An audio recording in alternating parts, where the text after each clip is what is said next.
Assalamualaikum warahmatullahi wabarakatuh.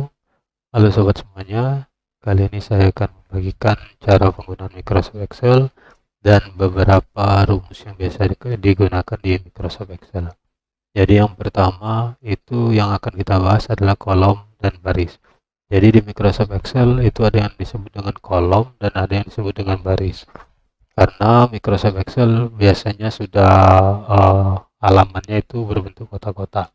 Jadi yang disebut dengan kolom itu merupakan bagian yang vertikal dan ditandai dengan huruf A dan seterusnya. Nah, bagian yang seperti ini disebut dengan kolom. Sedangkan baris merupakan bagian yang horizontal. Biasanya ditandai dengan angka dari 1 sampai seterusnya. Nah, bagian ini yang disebut dengan baris. Nah, sedangkan pertemuan antara kolom dengan baris itulah yang sering disebut dengan sel. Nah, jadi di sini sel kolom F baris keempat, maka ini disebut dengan sel F4. Kenapa kita harus mengetahui bagian ini? Terkadang saat kita menggunakan rumus, kita akan menggunakan beberapa sel referensi. Jadi kita harus tahu posisi sel referensi tersebut. Misalkan kita mengambil data pada sel B1. Data ini kita akan jumlahkan dengan sel C2. Maka kita harus tahu yang mana B1. B1 berarti kolom B baris ke-2. Sedang baris kedua. B1 baris ke-1. Kemudian sel C2. C2 apa yang mau dijumlahkan dengan B1 tadi berarti kolom C baris ke-2. Seperti itu dan seterusnya. Kemudian untuk di kolom dengan baris ini, karena terdapat beberapa sel, kita dapat menggabungkannya menjadi satu dengan menggunakan perintah merge and center. Contohnya seperti ini. Di sini ada list purchase order, di sini adalah cop-nya. Jadi kita akan menggabungkan dari sel A1 sampai sel D1. Caranya seperti ini. Silakan di blok atau diseleksi sel A1 sampai D1, klik tahan, kemudian diseleksi, kemudian silakan klik merge and center. Oke, kita lanjutkan yang kedua, tabel. Nah, tabel biasanya di Excel seperti di sini, ini merupakan tabel. Jadi tabel di sini untuk pemisah antara data yang satu dengan data yang lainnya. Untuk pembuatan tabel, kita bisa seleksi beberapa sel yang akan dibuat menjadi tabel. Kemudian untuk memberikan garis-garis pembatasnya, di bagian font di menu home itu kamu klik di bagian tanda yang seperti ini. Klik seperti ini, tinggal tentukan garis yang akan digunakan. Kita lanjut, filter and sort. Jadi filter and sort ini sering digunakan untuk mengurutkan data. Contohnya seperti ini. Di sini ada data nama barang. Jadi kita akan urutkan data nama barang ini berdasarkan huruf pertamanya. Jadi silakan diseleksi di blok datanya, kemudian klik pada editing di sini, kemudian pilih sort and filter. Nah, silakan tentukan apakah sort A to Z atau Z ke A. Misalkan sort A to Z, maka secara otomatis yang huruf pertama seperti ini akan A sampai Z itu akan diurutkan huruf pertamanya berdasarkan huruf pertama. Lalu kita kembalikan Z to A, maka hasilnya akan seperti ini.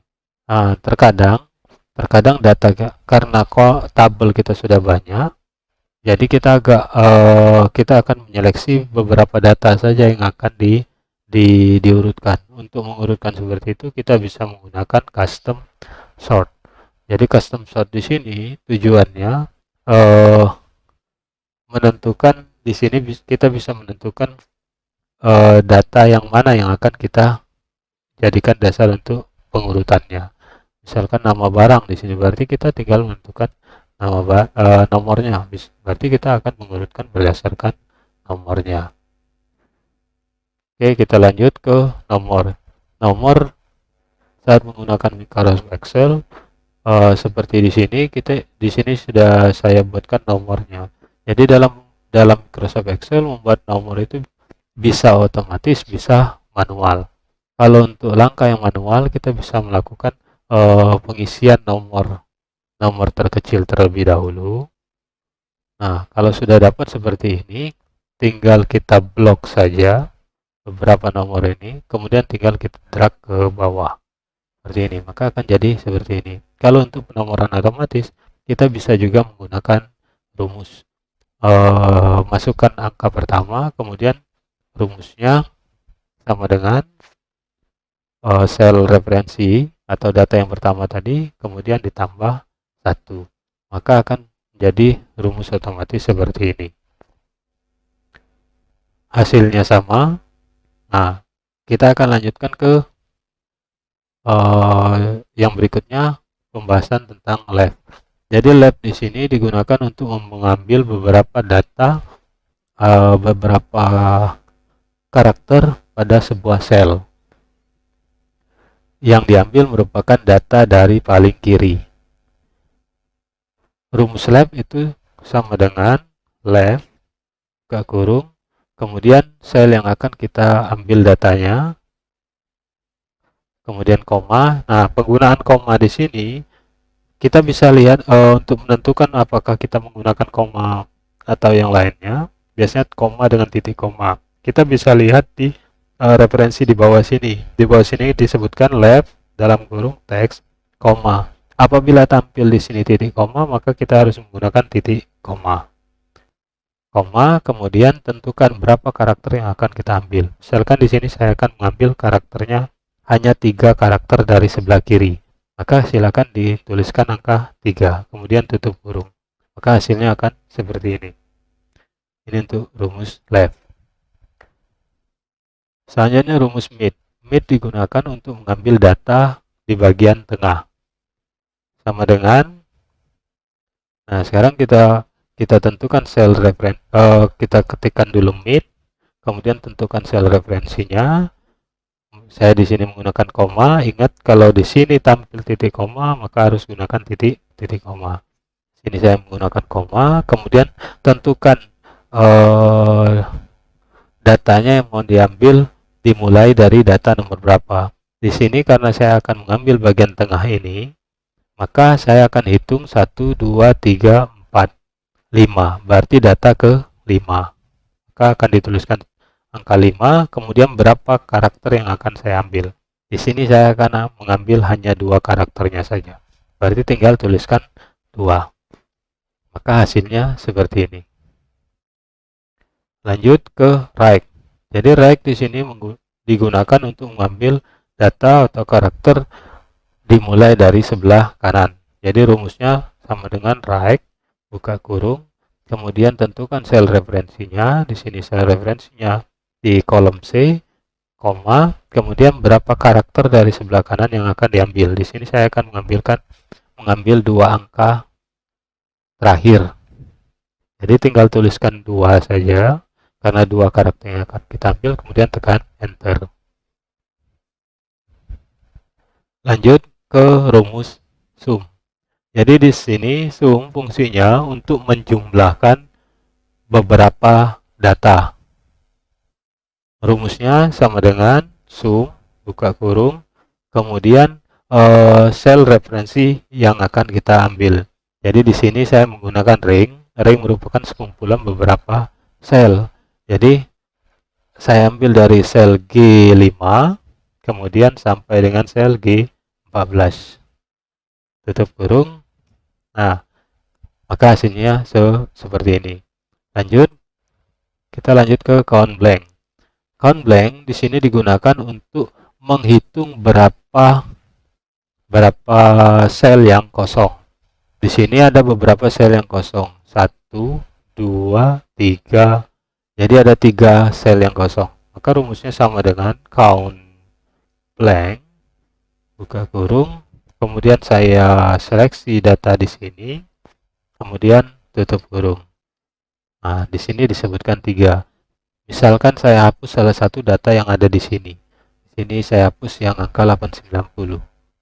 Maka otomatis di sini pun akan bertambah ada satu data, ada 4 kolom yang kosong. Lanjut konta. Jadi konta di sini berfungsi untuk menghitung berapa sel yang terisi. Sama dengan konta, buka kurung, blok sel yang akan dihitung data yang terisinya, kemudian tutup kurung, enter. Di sini dapat 7. 1, 2, 3, 4, 5, 6, 7. Lanjut ke if. If di sini digunakan, if merupakan fungsi logika, jadi rumusnya seperti ini, sama dengan if, buka kurung, logical test. Jadi di sini kita akan melihat data di sini stoknya ada atau tidak. Jadi fungsi if ini, if jika misalkan di sini stok, saya akan ambil stok kosong dengan stok ada. Misalkan kalau di sini datanya ada, berisi, tidak kosong seperti ini, maka hasilnya akan disebutkan ada. Nah, jadi sama dengan G sama G lebih besar dari 1, atau bisa juga kan seperti ini, if G 1, ada, kutip kosong, tutup kurung. Maka hasilnya seperti ini.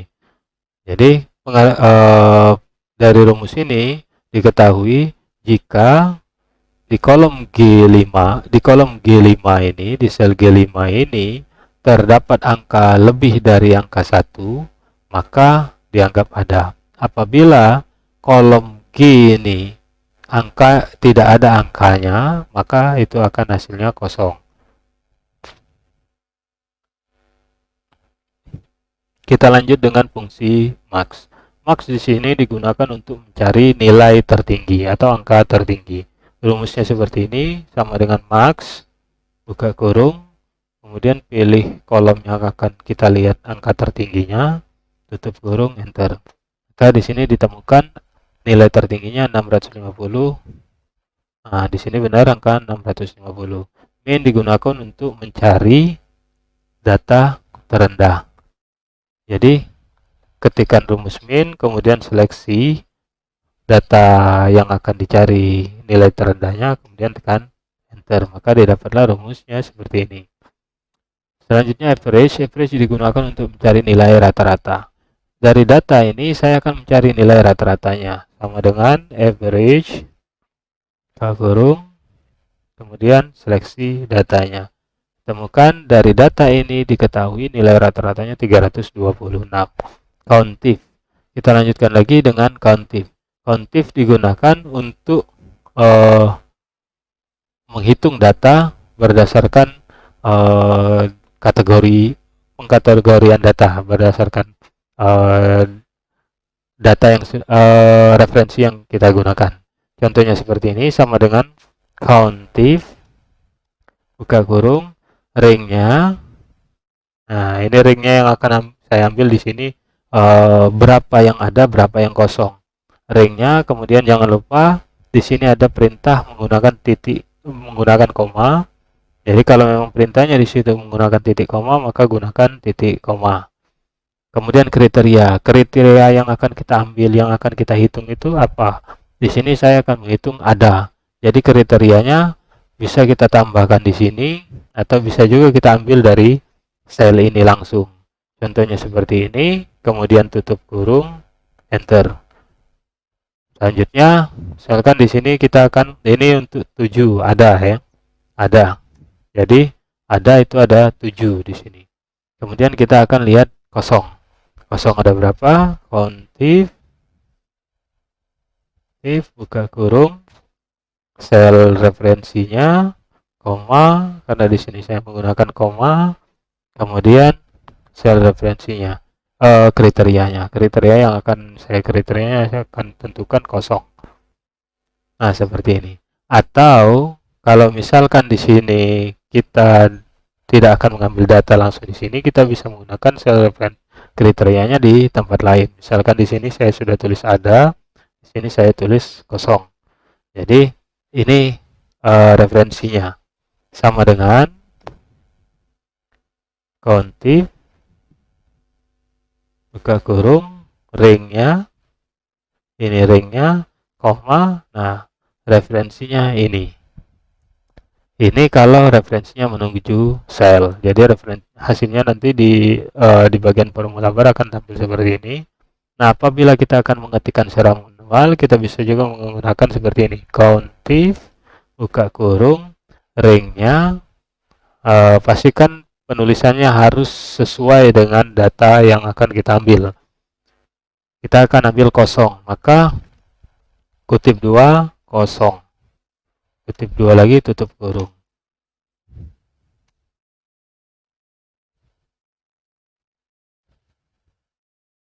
Oh, sini kutipnya lebih, kemudian tutup kurung. Nah, dapatlah data seperti ini. Ini kalau kita mau menggunakan data manual.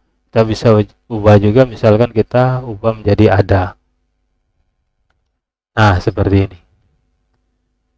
Lanjut kita untuk persentase. Untuk mencari selanjutnya tentang persentase, kita akan mencari persentase penjualan di sini. Antara persentase perbandingan barang yang terjual dengan stok yang ada. Jadi persentasenya rumusnya seperti ini, sama dengan persentase terjual. Jadi kita klik sel referensi barang yang terjual, kemudian dibagi dengan stok yang ada, kemudian ditambahkan dengan karakter persen. Seperti ini, tinggal di drag saja ke sel-sel berikutnya. Selanjutnya pembahasan tentang VLOOKUP. VLOOKUP di sini kita akan mencari data berdasarkan tabel yang sudah ada. Jadi rumusnya seperti ini, sama dengan VLOOKUP buka kurung, kemudian kriterianya. Di sini kriterianya saya ambil nama barangnya. Kemudian koma. Selanjutnya tabel array. Tabel array di sini adalah tabel yang datanya akan kita ambil, beberapa datanya yang akan kita ambil. Kita blok saja tabelnya, kemudian koma, kolom indeks, urutan kolom keberapa yang akan kita ambil. Di sini 1, 2, 3, 4, 5, 6. Berarti kolom ke-6. Koma, kemudian dilanjutkan lagi ada rank lookup. Ada true dan false. Untuk true itu biasanya menggunakan angka 0, untuk false kita menggunakan angka 1. Jadi kalau kita menggunakan angka 0, berarti kita menggunakan true, berarti datanya akan disesuaikan dengan kriteria ini, berdasarkan kriteria ini. Seperti ini, kemudian tutup kurung. Selanjutnya VLOOKUP buka kurung, sel referensinya minyak goreng, koma, tabel arraynya, koma, urutan kolomnya 1, 2, 3, 4, 5, 6, 7, 8, kolom ke-8, koma, kemudian ketikkan angka 0 agar sesuai dengan data kata yang ada di sini ya. Dan enter. Setelah itu baru kita drag. Hasilnya sama dengan data yang ada di bagian sini.